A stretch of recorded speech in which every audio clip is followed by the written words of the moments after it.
Jumbo. So for this video, this is a sheet you can have in front of you, and in fact I've got it in PowerPoint form what you're going to watch, but it's going to talk about these 6 beasties, different types of radiation down the left.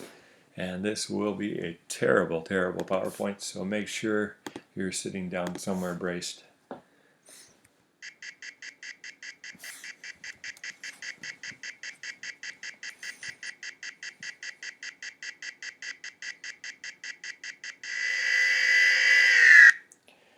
So it talks about the types of radiation emitted by radioactive nuclei. That means ones that have a bad ratio of neutrons to protons, so therefore they are unstable.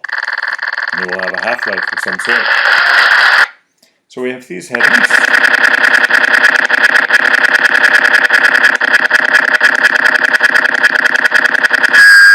So we look at the first 3 things, but you might have missed that entrance, so one more time.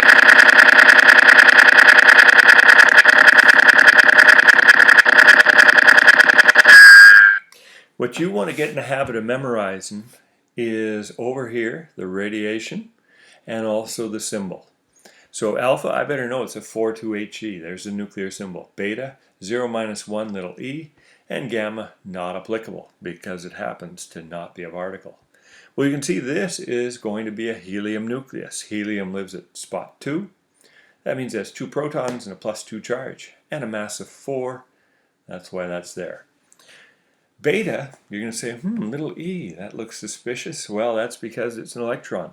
Mass of 0, charge of -1, and that's why you see those numbers there. Gamma, you should remember that from astronomy. It's on the right side of the electromagnetic spectrum. High energy, short wavelength.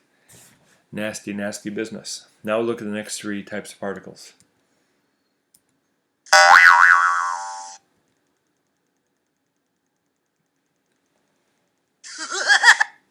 So we got the symbol for the neutron. Mass of 1, charge of 0, so there's a 1, 0. Make sure it's a little n. Proton, mass of 1, charge of +1. So the 1's on the bottom, 1's on top. And you can use a little p, not capital, got to be a little p, or a capital H. Either symbol means proton. Positron, you're going to say, boy, that looks a lot like an electron. Has the same little e, has the same 0 for the mass, but it has a +1. So the positron is the antiparticle to the electron. This is the wacky world of antimatter. And these 3 things are indeed all particles.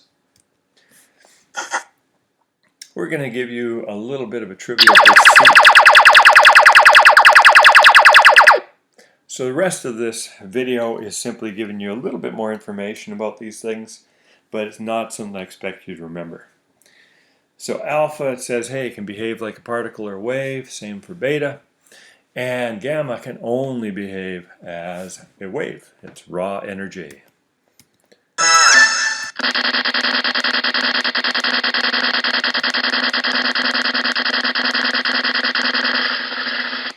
So alpha is a bigger particle, so 1/10 the speed of light, so around 30,000 kilometers per second.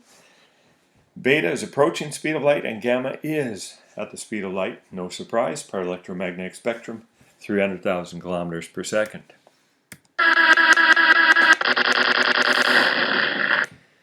So here's our mass. We know it's a 4 for the alpha, the 4,2He.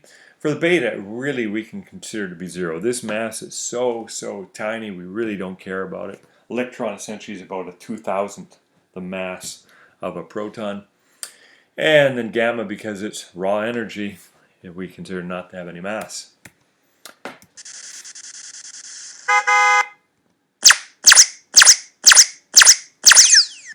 So here's our 2+, our 1- that we saw in our symbols, and the gamma 0, remember, not a particle.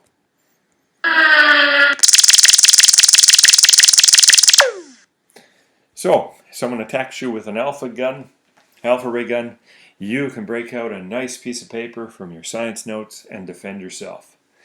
If it's a beta particle, you better have some wood to try to block it. And if it's gamma, you better run very quickly. And it says you're going to need several centimeters of lead to stop them. So more than the thickness of the lead they'll give you when they're doing a dental x-ray. Nasty, nasty stuff.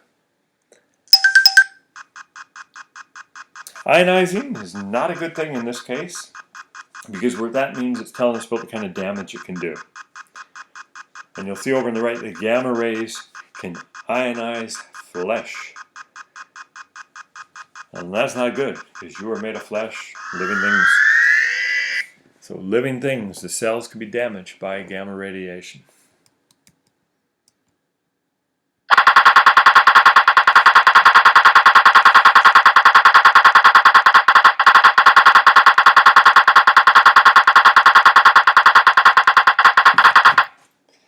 And this is a summary slide, not something you have to memorize, more for interest. So if you want to read it, you can pause it.